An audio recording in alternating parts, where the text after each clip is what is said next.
of the last few weeks have been deeply distressing and confronting for many people right across Australia. They've been especially distressing and confronting for victims of harassment, bullying, sexual abuse around Australia, particularly for those who may have found or confronted instances of bullying, sexual harassment or sexual assault within parliamentary workplaces. They've also been a distressing and confronting time for the loved ones of victims, for their friends and family, and also for the many innocent individuals who work alongside those who have faced bullying or harassment or sexual assault in their lives. The fact is that the Parliament of Australia should set the standard for the nation. The Parliament of Australia should set the example for others to follow. The Parliament of Australia should reflect best practice in the prevention of and response to any instances of bullying, sexual harassment or sexual assault. That's why the Prime Minister agreed a couple of weeks ago to establish an independent review to look at the systemic issues as to how the Parliament can best set that example. The Prime Minister asked me to work across party lines to develop a review that would be truly at arm's length of government and that would be truly independent and would look at just how we do best set that example to ensure that in our workplaces, everything that can be done to prevent bullying, sexual harassment or sexual assault is done, and that where those instances do occur in the future, that all of the necessary supports are in place to help victims and to ensure that they have the confidence to report and to go through all processes to ensure that their concerns are addressed to their satisfaction. Over the last couple of weeks, I've consulted extensively with both current and former staff of Members of Parliament, with the presiding officers of the Parliament, with experts in matters of sexual harassment and sexual assault, and with representatives from the opposition, the Greens, other minor parties and independent Members of Parliament and Senators. I thank all of those who have given their time, their thoughts, and who have done so free of partisan politics, but all with the shared intent and desire to make sure that this review achieves meaningful change, that this review can be open, honest in its assessment and can provide for a type of workplace in all of our parliamentary environments that does set that positive example for the nation. Today I announce that Australia's Sex Discrimination Commissioner, Kate Jenkins, will lead this review into parliamentary workplaces. Kate Jenkins has served with distinction as Australia's Sex Discrimination Commissioner since 2016, having previously held a similar role in the state of Victoria. I know that she will continue as Australia's Sex Discrimination Commissioner to provide leadership for many Australians in the years to come. Kate, in her time in the office, has undertaken the landmark national report, Respect at Work, as well as undertaking projects of similar nature for other national institutions and organisations, as we are now asking her to do for the Parliament.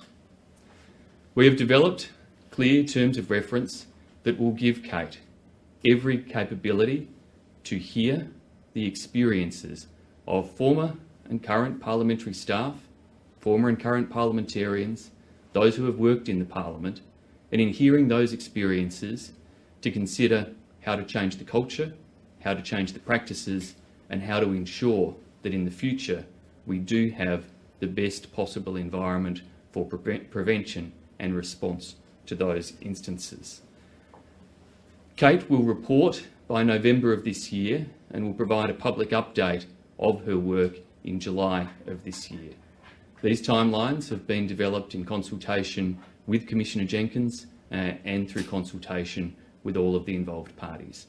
Our desire is that this is a long enough time for it to be a thorough and comprehensive piece of work, but also to get a response back this year such that we can then act on the recommendations to provide the positive examples for the future. It is so important to get this work done and to get it done properly. It's important for the victims of bullying, sexual harassment and sexual assault. It's important for their loved ones. It is also important for the many innocent bystanders who have found themselves in workplaces or environments that are under question or under a cloud at present. I've worked in the Australian Parliament for a short period of time as a staffer many years ago, and for a longer period of time as a senator. And the vast majority of the thousands of staff and hundreds of members of Parliament who I've worked alongside of are there for all of the best reasons in the world. They seek to make a difference to our nation. They seek to provide leadership to our country. We want the best people to come and serve in our Parliament and to come and work alongside those of us who serve in our Parliament. And this review will be a crucial step to making sure that everyone can and should have the confidence that when doing so, they will be doing so in a safe and a respectful workplace. Will the review look specifically at the Brittany Higgins case and the allegations against Christian Porter, and has the government failed to set the standard? So this review will be able to hear examples and indeed take submissions from any former members of Parliament staff or those who have worked within the Parliament. It's crucial that it does hear those experiences. It is not, though, an investigative review, and I think that is important to make clear. It follows the type of terms of reference that the Australian Human Rights Commission and the Sex Discrimination Commission are used in the conduct of their work for the respected work inquiry.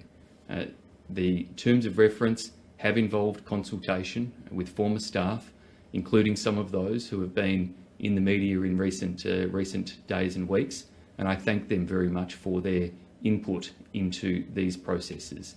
This review is about achieving systemic change, and so yes, the experiences of people will be crucial to informing that systemic change, and the review will also have clear protocols and practices put in place such that if people are sharing experiences or stories of harassment or assault, and where they want to have those issues resolved through appropriate legal channels or other appropriate agencies, the support will be put in place to assist them to do so.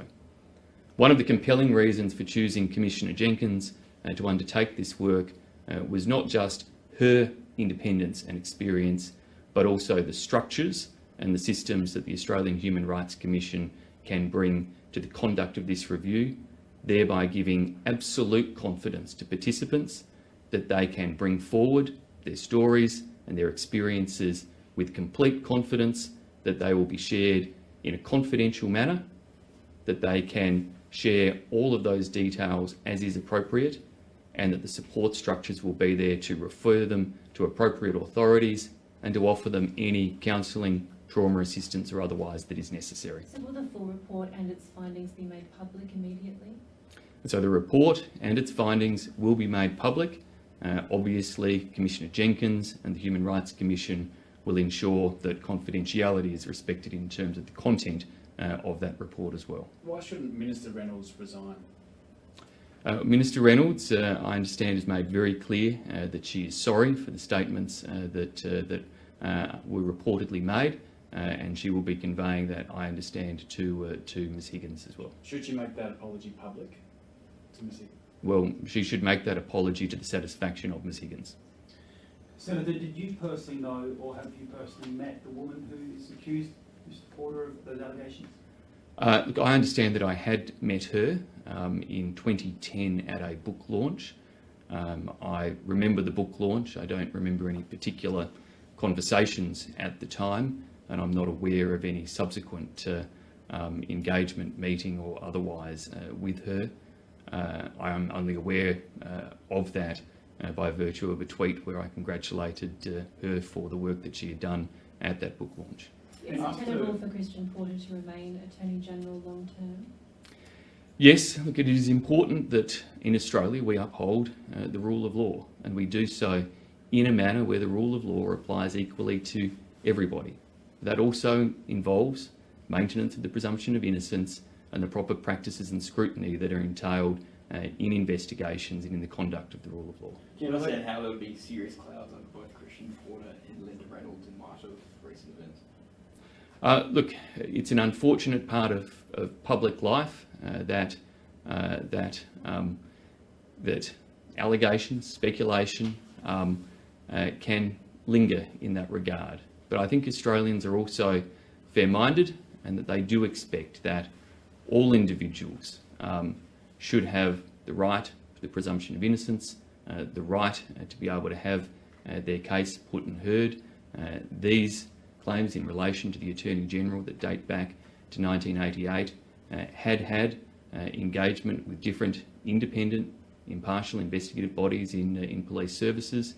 They're still subject, of course, of coronial processes here in South Australia, and all of those independent processes should be allowed to do their job with full independence and without political interference. So will the government support the family's wishes for an independent inquiry into this woman's death?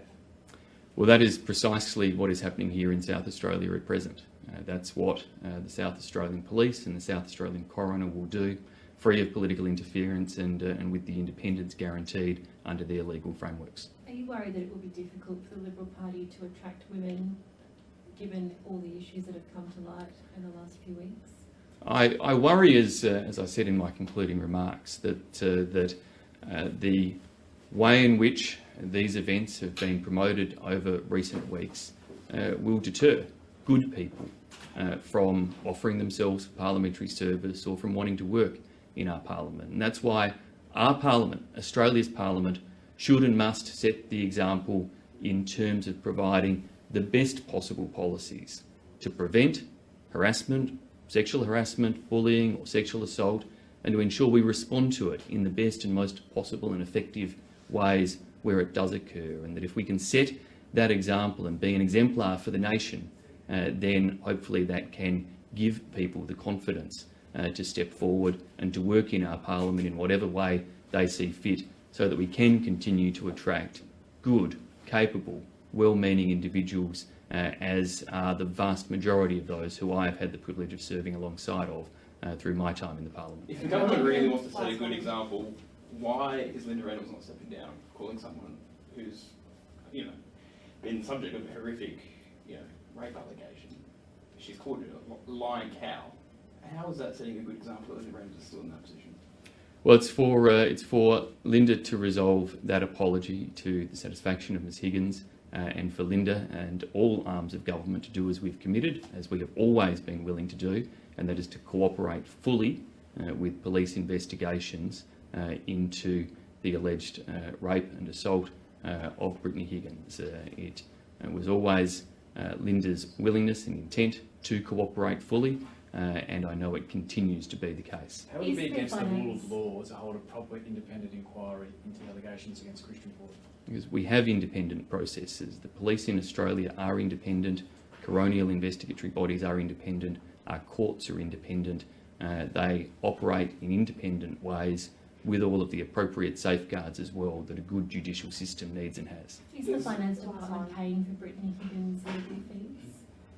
I'm not aware of having received a request in relation to contributing to legal fees at this time, but if I do, then we would assess that in accordance with all of the standard protocols. And what about Minister Reynolds and Christian Porter? Any financial assistance with their legal positions?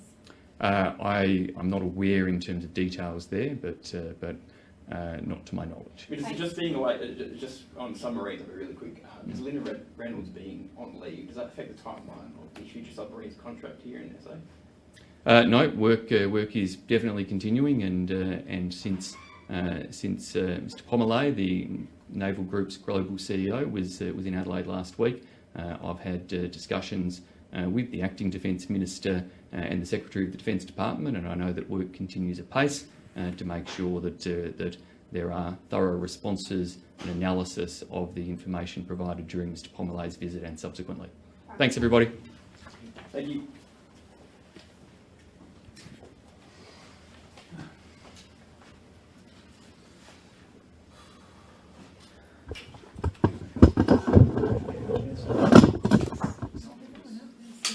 Still had more audio problems? Yeah, so, well, Yeah, why did you bring Mike back in there? I ran that one out just in case it wasn't